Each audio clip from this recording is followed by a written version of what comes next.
જો 3 પ્રકારના વડીલોની કથા ભાગવતમાં છે. વડીલો બહુ ધ્યાનથી સાંભળે. સિનિયર સિટીઝન 3 છે ભાગવતમાં મુખ્ય રૂપે.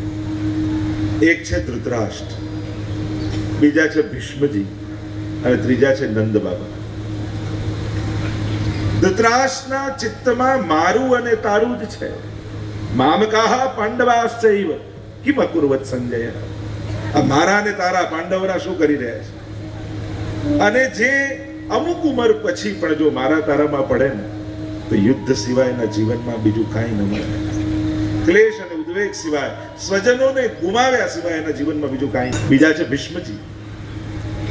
સત્ય છે, વફાદારી છે, પણ ગાદીને વફાદાર રહ્યા, સિંહાસનને વફાદાર રહ્યા, પ્રજાને વફાદાર ન થયા. જો ભીષ્મજી પ્રજાને વફાદાર થયા હોય તો કદાચ મહાભારત ન થયું હોય. પોતે સાચા હતા પણ ખોટાના પક્ષે ઉભા રહ્યા એટલે એમણે પણ બાણ ખાવા પડ્યા. જો આપણે કેવલ સાચા હોઈએ એટલું જ પૂરતું નથી હોતું. આપણે સાચા થઈને પણ ખોટાની બાજુમાં તો નથી ઉભા, ખોટાને સાથ તો નથી આપી રહ્યા. અને જેની સાથે હો છો એનું ફળ તમારે પણ ભોગવવું પડે છે. જેના આશ્રયમાં હો છો એનું ફળ તમારે ભોગવવું પડે. પાયલોટનો સમય ખરાબ ચાલતો હોય અને એ પ્લેન પાડી દે તો જેટલા બેઠા હોય બધા મરી જાય કે નહીં? અને અત્યારે પાયલટના આશ્રયમાં છે. તમે જેના આશ્રયમાં હો એનો પ્રભાવ તમારા ઉપર થાય. એટલે બહુ જ મહત્વનું છે અમુક ઉંમર પછી કોની સાથે કોની સંગે રહેવું. અને જો એ સમજ ના આવી તો છેલ્લી ઘડીએ બાણસૈયા ઉપર જ સૂવું પડે. કોઈના વાક બાણ વાગે, કોઈની વ્યવસ્થાના બાણ વાગે, કોઈના, અને એમ તો હોસ્પિટલમાં જઈને તો આપણે જાણે બાણસૈયા પર સૂતા હોય એ રીતે છેલ્લા ટાઈમે 2-4 બાટલા ચડતા હોય, 2-4 ઇન્જેક્શન રોજ આવીને મારી જતા હોય અને ચારે બાજુથી વિંધાયેલા હોઈએ ત્યારે એમ જ લાગે જાણે બાણસૈયા પર જ સૂતા છે. પણ ત્રીજા એક વડીલ છે અને છે નંદ બાબા. જીવનની છેલ્લો સમય છે, વૃદ્ધાવસ્થા છે, પણ એમણે એ સમયે ઠાકોરજીને પોતાના ઘરમાં પધરાવી લીધા. અને પધરાવી લીધા એટલે યુદ્ધ નથી, ક્લેશ નથી, ઉદ્વેગ નથી, દુઃખ નથી. રોજ એમના ઘરમાં નંદ મહોત્સવ છે. નક્કી તમારે કરવાનું, ઘરમાં મહાભારત જોઈએ છે કે નંદ મહોત્સવ? એ નક્કી આપણા જીવનમાં કરેલા સંકલ્પો નક્કી કરે છે કે મારા તારામાં જીવન ખતમ કરી દેવું છે કે પ્રભુને માથે પધરાવીને રોજ નંદ મહોત્સવનો આનંદ લેવો છે. કઈ વિચારધારા સાથે જીવવું છે? કારણ કે આપણને એમ લાગે છે કે કોઈ મને દુઃખ આપે છે. કોહુ ન કાહુ સુખ દુઃખ કર દાતા, નિજ કૃત કર્મ ભોગહી સબ્રાતા. તુલસીદાસજી તો કહું, કોઈ કોઈને દુઃખ નથી આપતું, કોઈ કોઈને સુખ નથી આપતું, બધા પોતાના કરેલા જ ભોગવે છે. કારણ કે આપણને દુઃખ આપનારો વ્યક્તિ દેખાય છે, પણ એ વ્યક્તિને પ્રેરનારા આપણા પાપો આપણને નથી દેખાતા. આપણને એમ નથી લાગતું કે મારા જ કોઈ પાપે આને પ્રેર્યો છે મને દુઃખ આપવા માટે. અને વ્યક્તિને જ્યારે પોતાના દુઃખનું કારણ પોતે સમજાઈ જાય ને કે હું જ છું, એ જ ક્ષણે દુઃખ ઓછું થવા લાગે. જ્યાં સુધી બીજા લોકો કારણ લાગે છે ને ત્યાં સુધી દુઃખ મોટું છે. જીવનમાં આ મંત્ર સમજાઈ જાય કે દરેક દુઃખના મૂળમાં હું જ છું, મારો જ કોઈ સંકલ્પ અને નિર્ણય છે. કારણ કે હવે નહીં તો ક્યારે, હવે ભક્તિ નહીં તો ક્યારે કરીશું? જીવન તો જઈ જ રહ્યું છે. 1, 2, 3, 4, 5. આ 5 સેકન્ડ ગઈ. કરોડ રૂપિયા તમને આપું, 5 સેકન્ડ પાછી લઈને બતાવો, થાય? તો કિંમતી શું છે, આ 5 સેકન્ડ કે કરોડ? ગયેલો સમય ક્યારે પાછો આવતો નથી. જે અનુકૂળતાઓની પ્રતીક્ષામાં બેઠા છે ને કે આ બધું ગોઠવાઈ જાય, બધા પરણી જાય, બધું આમ થઈ જાય, પછી સેવા કરવું, પછી ભક્તિ કરવું, તો જીવનમાં બધું ક્યારે કોઈનું ગોઠવાયું નથી. અવ્યવસ્થામાં જ શરૂ કરવું પડે. જે વ્યવસ્થાઓની પ્રતીક્ષામાં બેઠા છે એ ક્યારે કરી શકતા નથી, અને જે કરવા લાગે છે ભગવાન એનું બધું ગોઠવી આપે છે. તમે જ્યારે એના આશ્રયમાં આવી જાઓ છો, એના ચરણને પકડી લો છો, એની ભક્તિમાં જોડાઈ જાઓ છો, ત્યારે ભગવાન જ તમારી બધી વ્યવસ્થા કરી દે. અહીંયા બેઠા છે એમાંથી ઘણા એવા હશે, ના ઠાકોરજી પૂછતા હોય નથી, પછી નહીં સચવાય તો. અને પાછળ લોકોની તકલીફ શું, ઠાકોરજી પધરાવાનું કહીને તો પહેલા શું યાદ આવે? સૂતક લાગશે તો, એટલે ગુજરી જવાનું યાદ કરેલું. કોઈ મરી જશે તો કોઈ, આ રીતે શરૂઆત થાય. એટલે જે એ ભયમાં બેઠા છે ને કે નહીં સચવાય તો એમને અડધા લોકો એવા છે જેણે ઠાકોરજી પધરાયા છે, અને જેણે પધરાયા છે કોઈને વાંધો આવ્યો? જો બધા ના પડે છે વાંધો નથી આવતો, તો જો આટલા લોકોને નથી આવ્યો તો તમને નહીં આવે. શરૂ જ કરી દો. હવે નહીં તો ક્યારે કરીશું આપણે? કયા સંજોગોની રાહ જોઈને બેઠા છે કે આખા ગામવાળા બધા ભેગા થઈને આવે અને પછી એમ કે ચલો હવે ઠાકોરજી પધરાવો, ભક્તિ કરો, અને હવે અમે તમને લોકોને હેરાન નહીં કરી. આવો કોઈ દિવસ આવવાનો છે? અરે ના, શરૂ જ કરો. એક માળાથી શરૂ કરો, એક ઝારી ભરવાથી શરૂ કરો. આપણી નજરે જે વસ્તુ નાની છે ને ઠાકોરજીની નજરે બહુ મોટી છે. આપણને એવું લાગે આમ મિશ્રી ધરવાથી શું થાય, ખાલી એકવાર ઝારી ભરવાથી શું થાય. ઘણીવાર બહુ મોટું મોટું વિચાર કરી આપણે નાનું નાનું મૂકી દેતા હોઈએ છીએ. અરે આમ મરજાદ લઈને સેવા કરીએ તો ઠાકોરજી રાજી થાય, એક માળાથી શું એમ કહીને એક માળા મૂકી દે. જો આખી હોસ્પિટલ ન બાંધી શકો, એકની દવા તો કરાવી શકો ને, એકનો ઈલાજ તો થાય, એ પણ સત્કર્મ જ છે. આખી સ્કૂલ ન બાંધી શકીએ, એકને ભણાવી તો શકીએ. અરે અષ્ટયામ સેવા ન કરી શકીએ, એકવાર ઝારી તો ભરી શકીએ. એનાથી તો શરૂઆત કરીએ. લોકો કે અમને તો આવડતું નથી તો ક્યાંથી કરીએ? લોજિક કેવા રોંગ હોય છે. આ તો એમ તો મને તરતા આવડી જાય ને તો જ પાણીને અડું, તો ક્યારે તરતા આવડે? કરો તો આવડે, નથી આવડતું તો વધારે વાર કરો તો જલ્દી આવડી જશે. સાચો લોજિક તો એ જ છે. આપણે લોજિક એવા આપીએ કે નથી આવડતું એટલે નથી કરતા. અરે કરીએ તો આવડે, ઠાકોરજી જ શીખવાડે. કથામાં તમે બેઠા છો, 3 દિવસની આ કથામાં કોઈ શુભ સંકલ્પ જરૂર કરજો. જેના જીવનમાં કોઈ સંકલ્પો નથી હોતા ને એનું જીવન બહુ નબળું હોય છે. કોઈ પણ ક્ષણે એના હાથે પાપ થવાની સંભાવનાઓ રહે છે, જેના જીવનમાં કોઈ નિયમ ન હોય. એક નાનો સરખો પણ નિયમ રાખો. આટલી વાર ભગવત નામ લેશે. એક સવારે ઉઠો ત્યારે ઉઠો ને પથારીમાં 3 વાર શ્રી કૃષ્ણ શરણમાં મનમાં બોલી લેવા. દુકાને જાઓ ત્યારે 3 વાર બોલીને જાઓ. પહેલો દિવસમાં મોઢામાં કોળીઓ મૂકો ને ત્યારે પ્રભુનું નામ લઈને મૂકો, અને રાતના સુવો ત્યારે ઠાકોરજીનું નામ લઈને. હવે આમાં તમે તમારા લોજિક આપો કે મને સંસ્કૃત નથી આવડતું, મને ગાતા નથી આવડતું, મને પાઠ નથી આવડતું. આમાં કંઈ ખરી જરૂર નહીં ને. આ તો થાય એવું છે ને. હા તો પાડો. જો જેણે હા પાડી છે ને કાલથી શરૂ, તમે જ હા કહી છે. અને આમાં શું જતું રહેવાનું છે? મહાપ્રભુજી તો આજ્ઞા કરે કે 24 કલાક ભગવત નામ લો, પણ આપણા માટે સંભવ નથી. સંસારમાં રહીએ છીએ, નથી થતું. તો ચલો આટલું તો કરી શકીએ ને. મોઢામાંથી પહેલો શબ્દ નીકળશે ને એ ઠાકોરજીનું નામ નીકળશે. એટલો તો સંકલ્પ થાય ને કે પહેલું હું બોલીશ એટલે ઘરના કોઈને પણ જય શ્રી કૃષ્ણ કરીને શરૂઆત કરીશ વાત કરવાની.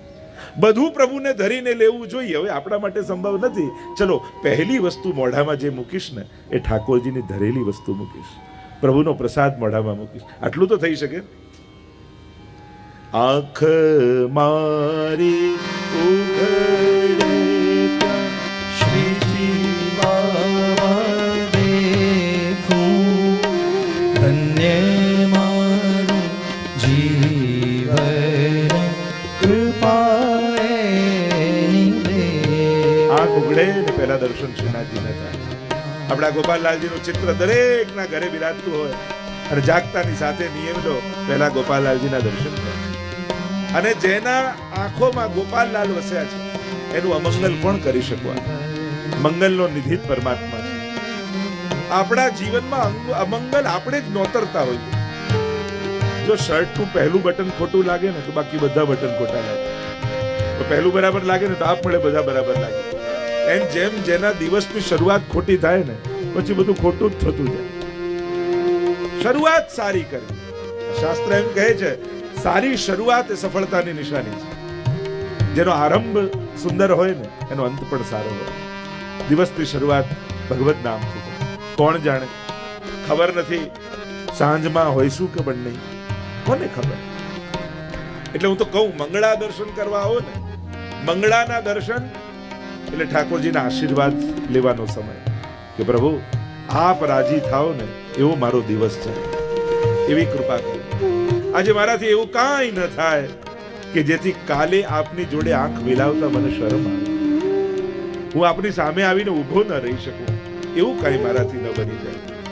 અને શયનના દર્શન એટલે આભાર માનવાનો સમય કે પ્રભુ આપે મારી લાજ રાખી. આજનો આખો એ દિવસ એવો ગયો કે જેનાથી આપ મારાથી પ્રસન્ન થાઓ. આપને ગમે એ રીતે મેં દિવસ કાઢ્યો છે. આપનો ખૂબ ખૂબ આભાર. જ્યારે પણ તમે તમારા નિયમોમાં સફળ થાઓ ને ત્યારે ઠાકોરજીનો આભાર જરૂર માનજો. કારણ કે દરેક શુભતાના મૂળમાં ઈશ્વર છે. તો ઘણીવાર કહું, ટીવી આપે ને 10 વાર થેન્ક યુ કહીએ, આંખ આપી એને ક્યારે થેન્ક યુ ન કહીએ. કાર આપે ને 100 વાર થેન્ક યુ કહીએ, પણ જેને હાથ પગ આપ્યા એને ક્યારે થેન્ક યુ નહીં કહેવાય. આટલો તો નિયમ લો. યુવાનોને કહીશ, રોજ ઠાકોરજી આગળ 2 હાથ જોડીને એટલું કહો, થેન્ક યુ વેરી મચ પ્રભુ. આપે મને આવું સરસ દેહ આપ્યો, આવો સરસ પરિવાર આપ્યો, આવું સુંદર જીવન આપ્યું. જે જે ધાર્યું એ બધું આપે કરી આપ્યું. આપનો ખૂબ ખૂબ આભાર છે. આપણે એક માળા જ છે, આપણે એક પાઠ જ છે. ઈશ્વરનો આભાર જરૂર માનતા. કારણ કે જે આભાર નથી માનતો આપ્યું ત્યારે, તો લઈ લેશે તો કયા મોઢે જઈને ફરિયાદ કરશે. જ્યારે આપ્યું ત્યારે જેણે આભાર નથી માન્યો, તો લઈ લે ત્યારે ફરિયાદ કરવાનો અધિકાર પણ એનો રહેતો નથી. આભાર માનો. કોઈ માળા દ્વારા આભાર માને, કોઈ પાઠ દ્વારા આભાર માને, કઈ નહીં તો પ્રણામ કરો, વંદન કરો. પ્રણામો દુઃખ સમનસ્તમ નમામિ હરિમ પરમ. ભાગવતજીના અંતિમ શ્લોકમાં ભગવાનને પ્રણામ કર્યા છે. વંદન પણ એક ભક્તિ છે. બીજું કાંઈ બહુ ન આવડતું હોય, બહુ સમય ન રહેતો હોય, એક નિયમ જરૂર બનાવો.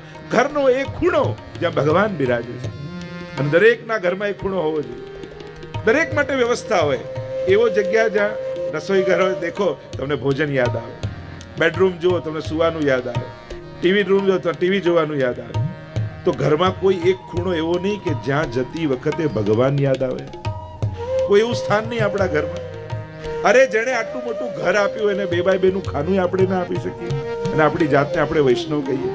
જે બેટંક પેટ ભરીને રોજ જમાડે છે એને કટોરી મિશ્રી પણ આપણે ન ધરી શકીએ, તો આપણી જાતને વૈષ્ણવ કહીએ. જે 24 કલાક દિવસમાં આપે છે એને 10 મિનિટ પણ ન ફાળી શકે. શું કડીમાં રહેતા વૈષ્ણવ એવો નિયમ ન બનાવી શકે કે રોજ જે અનુકૂળ તમને આવતો હોય, પણ એક દર્શને તો ગોપાલ પ્રભુની સન્મુખ થવાનું જ. જો તમે તમારું સૌભાગ્ય ઈચ્છતા હો, તમારા જીવનમાં મંગલ ઈચ્છતા હો, તો જ્યાં મંગલ છે ત્યાં જવું પડે. સુખનો સોર્સ ભગવાન છે. માણસ મદદ કરી શકે, સુખી ન કરી શકે. સુખના મૂળમાં તો ઈશ્વર જ છે. તમે કોઈની સહાયતા કરી શકો, સુખી કરી શકો? ક્યારે નથી. જો તમારા જીવનમાં તમને સુખ જોઈએ છે, મંગળ જોઈએ છે, આનંદ જોઈએ છે, ઘરમાં પ્રસન્નતા પાથરવી છે, તો આ એક જ જગ્યાએ મળશે. એ છે ગોપાલ પ્રભુના ચરણારવિંદ. અહીંયા કડીમાં વસતો દરેક વૈષ્ણવ, ચલો તમે રોજ નથી આવી શકતા, તમને છૂટ આપો અઠવાડિયામાં એકવાર. અને નિયમ એવો બનાવો, દર રવિવારે રાજભોગના સમયે આખા પરિવારને લઈને દર્શન કરવા જવું. કારણ કે અત્યારના સમયની તકલીફ એવી છે ને કે આખું ફેમિલી એક જગ્યાએ જાય એવી કોઈ જગ્યા જ નથી રહી હવે. બાળકોને જ્યાં ગમે ત્યાં યુવાનોને ન ગમે, યુવાનોને જ્યાં ગમે ત્યાં વડીલોને ન ગમે. અરે આખા મહિનામાં કોઈ એક દિવસ એવો નથી આવતો કે ઘરના બધા ભેગા મળીને કારમાં બેસીને કોઈ એક જગ્યાએ જઈએ. અને એટલે જ ક્યાંક આપણે બધા છૂટા પડતા જઈએ છીએ. એક નિયમ બનાવો, દર અઠવાડિયે ઘરના બધા જ ભેગા મળે, એક કારમાં બેસી એક સાથે ગોપાલ પ્રભુની સન્મુખ થાઓ. અને વડીલો 2 હાથ જોડીને કહે કે હે ગોપાલ પ્રભુ, આપનો આ પરિવાર છે, અમારો વૈષ્ણવ પરિવાર આપના શરણમાં છે, આમની ઉપર કૃપા દ્રષ્ટિ રાખે. અને વંદન કરે બધા. એ વંદન એ બહુ મોટી સાધના છે. એટલે દરેક ગ્રંથની શરૂઆત વંદનથી થાય છે. કારણ કે વસ્તુઓ બધી એની છે, પ્રણામ તમારા છે, ધરવાનો ભાવ તમારો છે. ન મન એને ધરી દેવું, એને જ કહેવાય ન મન. તમારી પાસે રાખશો તો ભટક્યા કરશે. રોજ જઈને મન એની પાસે ધરી આવો, એ જ સાચા અર્થમાં નમન છે. પ્રણામો દુઃખ સમનસ્તમ નમામિ હરિમ પરમ. પ્રણામ કરવાથી થશે શું? તો ભાગવતજીના અંતિમ શ્લોકમાં કહ્યું, સમસ્ત દુઃખોની સમાપ્તિ થઈ જશે. જેમ અગ્નિમાં જાણતા લાકડું નાખો કે અજાણતા પડે, અગ્નિ તો બાળી જ નાખે છે. એમ તમારા કરેલા ભાવથી, અભાવથી, કુભાવથી જે રીતે પણ વંદન કર્યા ને, એ કરેલા વંદન ક્યારે નકામા નહીં જાય. પ્રયોગ કરી જોજો. જીવનમાં ક્યારેક પણ કોઈ સંકટ આવે, નિયમ લો. ઘણીવાર લોકો ઊંધું કરે. આ મંદિરે ધીરે ધીરે દેખાતા ઓછા થઈ જાય એટલે આપણે પૂછીએ કેમ આજકાલ દેખાતા નથી? હમણાં ટાઈમ બરાબર નથી ચાલતો. અરે એટલે તો વધારે આવો. કારણ કે ટાઈમ બરાબર કરનારા ઠાકોરજી સિવાય બીજું કોઈ નથી. અને તું એનાથી જો માણસનું દુર્ભાગ્ય આવવાનું હોય ને એની બે નિશાની. પહેલી નિશાની એના કરેલા નિત્ય નિયમો સંકલ્પો ધીરે ધીરે છૂટવા લાગે, અને છૂટવા લાગે તો માનજો કંઈક દુર્ભાગ્ય આવવાનું છે. અને ધીરે ધીરે ભગવાનથી દૂર થવા લાગે તો માનજો કે આના જીવનમાં દુર્ભાગ્ય આવવાનું છે. સૌભાગ્યના દાતા કેવલ ને કેવલ ઠાકોરજી છે. અને એટલા માટે જેને જીવનમાં સૌભાગ્ય જોઈએ છે એને પ્રભુની સન્મુખતા રાખી. આનંદરૂપ પરમાત્મા છે એટલે જ કઈ નંદ ઘેર આનંદ ભયો, કૃષ્ણ ભયો નથી કહેતા. કારણ કે વેદમાં કૃષ્ણનું સ્વરૂપ આનંદ માત્ર કરપાદ મુખોદરા, જે સર્વાંગ આનંદમય છે એ જ ઈશ્વર છે. અને વેદનો બ્રહ્મ નંદ બાબાના ઘરે પ્રગટ થયો એટલે કહીએ નંદ ઘર આનંદ ભયો. પછી કહીએ જય કનૈયા લાલ કી, કે કયા નામે? તો કે કૃષ્ણ નામે. અને નંદ મહોત્સવનો એવો આનંદ થયો. આપણે ત્યાં તો પુષ્ટિ માર્ગમાં કહેવાય કે આ ત્રણ વસ્તુ જેણે નથી પામી એને વૈષ્ણવ બનીને પણ શું આનંદ પામ્યો. એક નંદ મહોત્સવનું દહીં, બીજું ડોલનો ગુલાલ, અને ત્રીજું અન્નકૂટની સખડી. આ ત્રણ જેણે નથી પામ્યા એને શું આનંદ કર્યા છે. આ ભક્તિ માર્ગ, આ પુષ્ટિ માર્ગ તો આનંદનો માર્ગ છે. જો બે પ્રકારની સાધના છે. એક છે ધ્યાન માર્ગ, બધું બંધ કરી, આંખ બંધ કરી અને બેસી જાઓ અને પરમાત્મામાં જ્યોતમાં મન લગાવો, એ પ્રકારની સાધના. પણ જ્યારે જ્યારે મન લગાવવાની કોશિશ કરો ને ત્યારે મન ભટકે છે. તમે ધ્યાન લગાવવાની કોશિશ કરશો ને, બેસશો તો મન ભટકવા લાગશે. અને સૌથી વધારે પૂછાતો પ્રશ્ન એ જ છે ને, સેવામાં બેસીએ ને અમારું મન ભટકે છે, પાઠ કરવા બેસીએ ને અમારું મન ભટકે છે. અચ્છા, નંદ મહોત્સવ માણતા માણતા ક્યારે મન ભટક્યું? હોરી ખેલ કરતા કરતા ક્યારે મન ભટક્યું? રાસ કરતા કરતા ક્યારે મન ભટક્યું? આનંદમાં હો છો ને ત્યારે ક્યારે મન ભટકતું નથી. એટલે પુષ્ટિ માર્ગ એ આનંદ માણતા માણતા ઈશ્વરમાં જોડાઈ જવાનો માર્ગ છે. ઉત્સવ કરતા કરતા, ઉત્સવ શબ્દની વ્યાખ્યા જ મહાપ્રભુજી કરે છે, ઉત્સવો નામ મનસઃ સર્વ વિસ્માર કાલાદ. મનમાં જાગેલો એવો આહલાદ જે સર્વ લૌકિકની વિસ્મૃતિ કરાવી દે, એ જ ઉત્સવ. જો નંદ મહોત્સવમાં મોટા મોટા કરોડપતિ લોકો હોય, મોટા મોટા ભણેલા ગણેલા લોકો હોય તો અહીંયાથી ચોકલેટ ઉડાડો, પાઉચ ઉડાડો, મઠડી ઉડાડો, સાકરિયા ઉડાડો તો આમ પકડવા દોડે. આપણે એમ લાગે અરે આ સાકરિયા ઘરમાં નથી, અરે બધુંય છે. પણ નંદ મહોત્સવનો આનંદ મળી રહ્યો છે, પ્રભુનો પ્રસાદ મળી રહ્યો છે. અને એમાં જો યાદ રાખે ને હું આટલો મોટો, હું શેનો લેવા જાઉં, તો પછી રહી જાય. પ્રભુની આગળ પ્રભુ સિવાય બીજું કોઈ મોટું નથી. હંમેશા જ્યાં પણ કોઈ પણ ધર્મ સ્થાને જાઓ, ક્યારે પણ કોશિશ કરજો લૌકિક સામર્થ્યને બતાવી પ્રભુ આગળ પોતાનો અધિકાર જતાવવાની કોશિશ ન કરતા. ત્યાં તો આપણી દીનતા જ કામ લાગે છે. ભગવાન આગળ જે લૌકિક બતાવવા જાય ને એ પોતાનું જ સૌથી મોટું નુકસાન કરી લે છે. પ્રભુ આગળ તો આપણી વૈષ્ણવતા જ કામ લાગે છે, આપણી દીનતા જ કામ લાગે છે. અરે અહીંયાના રૂપિયા અમેરિકામાં નથી ચાલતા, અમેરિકાના ચંદ્ર પર નથી ચાલતા, તો ભગવાન આગળ શું ચાલવાનું? ત્યાં તો આપણો ભાવ જ ચાલે છે. અને એટલા માટે જ્યારે પ્રભુ પાસે જાઓ ત્યારે બે વસ્તુ ક્યારે ઠાકોરજીને યાદ ન અપાવતા. એક, આપણે કરેલા સત્કર્મો ક્યારે પણ પ્રભુને યાદ નહીં અપાવવા. પ્રભુ મેં તો આટલી સેવા કરીને, આટલી માળા કરીને, આમ કર્યું, તોય તમે આમ કર્યું ઠાકોરજી, કે મેં તને કહ્યું તું કર, આ તો તે જ કર્યું તું. પ્રભુ તો અગ્નિ જેવા છે, પુણ્યો ગણાવશો ને તો અગ્નિમાં પુણ્યો સમાપ્ત થઈ જશે, પાપ ગણાવશો તો પાપ ખતમ થઈ જશે. અને બીજું, પ્રભુ આગળ જઈને ક્યારે પણ પોતાની કરેલી ભક્તિ, પોતાની કરેલી સેવા ઠાકોરજીને યાદ નહીં અપાવી. કારણ સેવા એ આપણો ભગવાન પર ઉપકાર નથી, પ્રભુએ આપણને આપેલી એક તક છે. તમે કોઈ વ્યવસ્થા કરો, તમે કોઈ મંદિરમાં સજાવટ કરો, તમે કોઈ બુહારી કરો, તમે કંઈક મંદિરમાં સેવા કરો, ત્યારે તમને એવું ફીલ આવે આ તો હું છું એટલે ચાલે, અને મેં આટલું કર્યું, બધા યાદ રાખવું જોઈએ કે હું આટલી સેવા કરું છું. અરે ના, હંમેશા સેવા કરતા કરતા ઠાકોરજીનો આભાર માનતા રહેવું. પ્રભુ આપે હાથ તો હજારોને આપ્યા છે, પણ સેવા માટેની બુહારી મારા હાથમાં આપી છે. આ તમારો મારા પર ઉપકાર છે. તમે આંખ તો બધાને આપી છે, પણ મારી આંખને દર્શન આપ્યા છે. આ તમારો મારા પર ઉપકાર છે. તમે તો કોઈની પાસે પણ કરાવી શકત, પણ તમારું કાર્ય કરવા માટે તમે મારા ખિસ્સામાં હાથ નાખ્યો. આ તમારો મારા પર ઉપકાર છે. પ્રભુ જ્યારે સેવા કરવાની તકો આપે છે ને, તો એ પ્રભુનો આપણા પર ઉપકાર હોય છે, આપણો ભગવાન પર નહીં. કારણ કે પ્રભુ તો કોઈની પાસે પણ કરાવી શકે છે, પણ પ્રભુએ આપણી પસંદગી કરી, એ પ્રભુનો આપણા પર ઉપકાર. એટલે જ્યારે પણ કોઈ પણ પ્રકારની સેવા, એમાં પછી લોકો સેવામાં ગોતી લે, આ તો મોટી સેવા, ના નાની સેવા, ના ભીતરની સેવા, ના બહારની સેવા. સેવા એ સેવા જ છે, એને કોઈ વિશેષણની જરૂર નથી કે નાની મોટી, અંદરની બહારની ભીતરની. અને જે લોકો આ વિશેષણ લગાડે છે ને, એવા સેવા શબ્દને નાનો કરી નાખે છે, એને પાછળ કરી નાખે છે. કારણ કે આગળ કોઈ શબ્દ લગાડો એટલે મૂળ શબ્દ પાછળ જતો રહે ને. તમે સેવાને પાછળ કરી દીધું. અરે જે પણ મળે, સેવા એ સેવા છે. સેવા નાની મોટી હોતી નથી.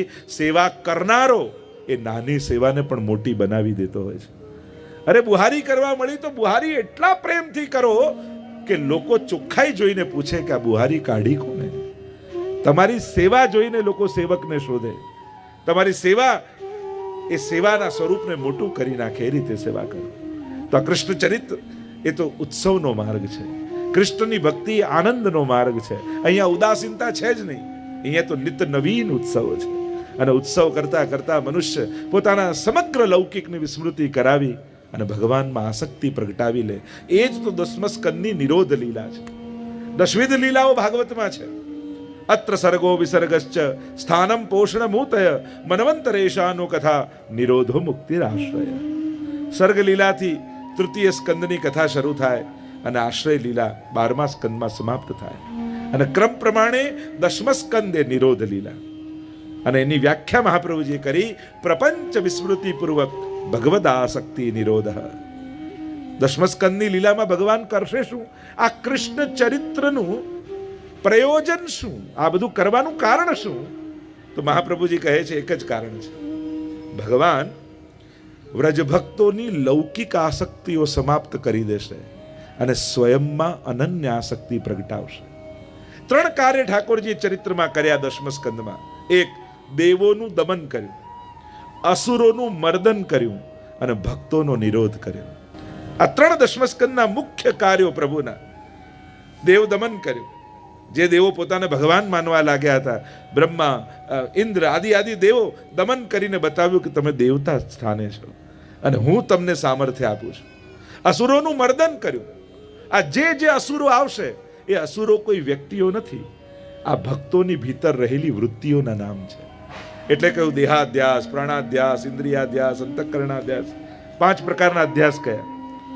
એ ધેનુકાસુર હોય, કાલિય નાગ હોય, તૃણાવર્ત હોય, આ જુદા જુદા અસુરો માણસની અંદર રહેલી જુદી જુદી વૃત્તિઓ છે. અને ભગવાન જ માણસની વૃત્તિઓથી એને મુક્ત કરી શકે છે.